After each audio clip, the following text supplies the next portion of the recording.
কোনো জায়গায় শিখেছি আমরা যে 5 কালেমা শিখতে হবে এবং 2 ঈমান আমাদেরকে জানতে হবে। তা না হলে আমরা কেউ প্রকৃত মুসলিম হতে পারবো না বা ঈমানদার হতে পারবো না।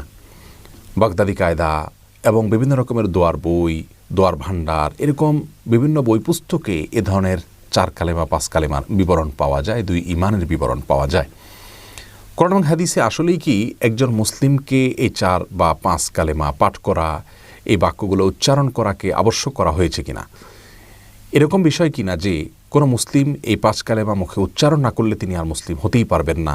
আজ আমরা সে বিষয়ে জানার চেষ্টা করব ইনশাআল্লাহ তাআলা। তবে শুরুতে জেনে নেই যে সেই 4 অথবা 5 কালেমা বলতে কোন দোয়াগুলোকে বোঝানো হয়ে থাকে বা কোন বাক্যগুলোকে বোঝানো হয়ে থাকে, এবং 2 ঈমান বলতে কাকে বোঝানো হয়ে থাকে।